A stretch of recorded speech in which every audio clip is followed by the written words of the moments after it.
Okay, hari ni awak semua akan belajar Sains tahun 4 Tenaga. Yang ni part 2, bahagian yang kedua. Okay, bersama saya Cikgu Fatini. Okay, sebelum tu Cikgu nak ulang balik yang kita belajar semalam, iaitu sumber tenaga. Ada 7 kita belajar semua, iaitu matahari, air, angin, biogeosim, nuklear, bahan api fosil, ombak, dan lagi satu tambahan adalah geoterma. Hari ni awak akan belajar berkenaan dengan yang pertama, mengenal pasti sekurang-kurangnya 5 daripada 9 bentuk tenaga dengan betul. Yang kedua, memberikan contoh sekurang-kurangnya 2 bagi setiap bentuk tenaga dengan betul. Apa beza sumber tenaga dan bentuk tenaga? Okey, sumber tenaga ni adalah sumber. Sumber ni adalah di mana tempat yang kita nak dapatkan tenaga elektrik. Contohnya macam tenaga matahari, air, angin, itu adalah sumber. Contohnya macam kita nak dapatkan tenaga, sumber kita adalah tenaga makanan. Kita ambil daripada makanan. Tapi apa beza sumber tenaga dengan bentuk tenaga? Bentuk tenaga ni tidak semestinya dia terlibat dalam proses menjanakan elektrik. Boleh juga dia terlibat dalam apa-apa bentuk lah. Okay. Kita boleh tengok, awak boleh buka buku teks, muka surat 126. Yang ni cikgu ambil petikan daripada buku teks dan ada tambah-tambahkan sikit. Okay. Kita pergi yang pertama, iaitu tenaga. Pertama adalah tenaga suria. Tenaga suria ni ialah tenaga yang diperoleh daripada matahari dan ianya dapat membekalkan haba dan cahaya, dapat menjanakan elektrik juga. Dekat sekeliling kita ni memang terdapat pelbagai bentuk tenaga. Okey, contoh dekat sini kita dapat tengok ampaian. Ampaian pakaian. Ampaian pakaian ni kita nampak menggunakan tenaga suria untuk mengeringkan pakaian. Dekat tepi ni adalah panel solar. Yang kedua adalah tenaga haba. Tenaga haba ini adalah tenaga yang tersimpan pada objek yang mempunyai kepanasan. Boleh nampakkan dekat sini apa beza sumber tenaga dan bentuk tenaga. Bentuk tenaga ni jenis-jenis tenaga yang ada. Kalau sumber tenaga tu memang hanya khas khusus untuk yang menjanakan elektrik sahaja. Okay. Tenaga haba ialah tenaga yang tersimpan pada objek yang mempunyai kepanasan. Maksudnya bila objek tu kena api ke ataupun letak dekat bawah, biasanya objek-objek besi lah yang mempunyai kepanasan, contohnya syarah elektrik ni kan. Okay, kita masuk pula kepada slide yang kedua. Berkenaan dengan bentuk tenaga lagi, kita dah go through 2 bentuk tenaga. Bentuk tenaga yang ketiga, masih lagi di muka surat 126, iaitu tenaga cahaya. Tenaga yang dihasilkan oleh objek yang memancarkan cahaya. Contohnya lampu suluh, lampu kereta. Boleh lagi fikirkan contoh-contoh yang lain berkenaan dengan tenaga cahaya. Objek yang menghasilkan tenaga cahaya. Yang keempat adalah tenaga bunyi. Tenaga bunyi ni dihasilkan oleh objek yang bergetar. Kita dah belajar kan awal-awal berkenaan dengan bunyi. Macam mana bunyi dihasilkan? Tenaga bunyi dihasilkan oleh objek yang bergetar. Tidak semestinya menghasilkan elektrik bentuk tenaga ni. Untuk yang kelima adalah tenaga elektrik.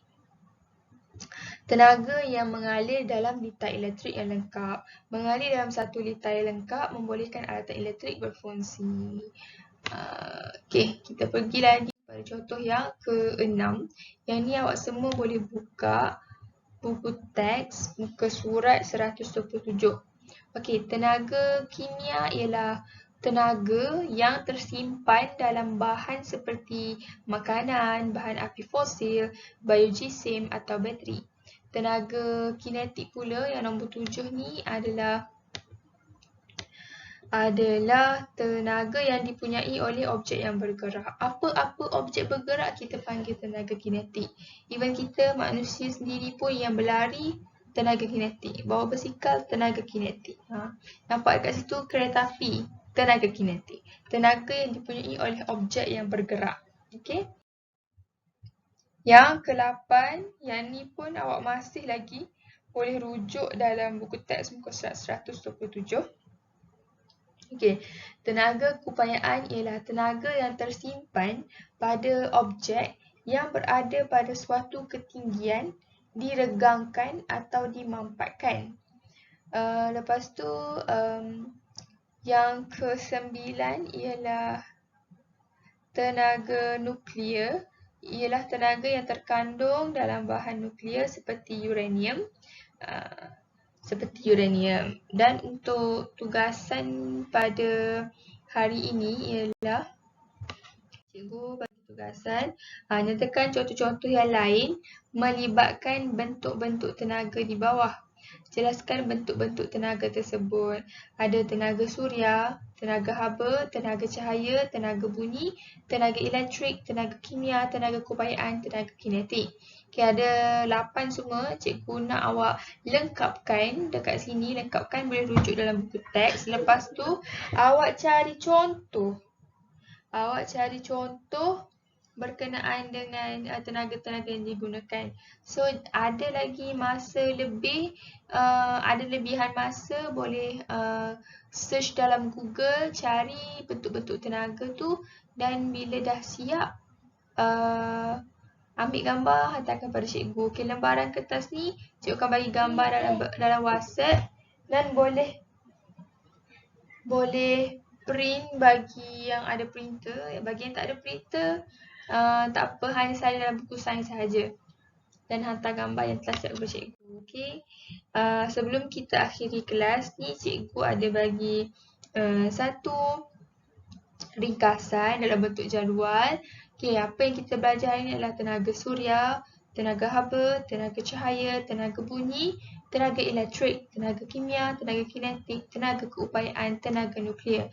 Dan boleh tengoklah dekat tepi tu penerangan. Awak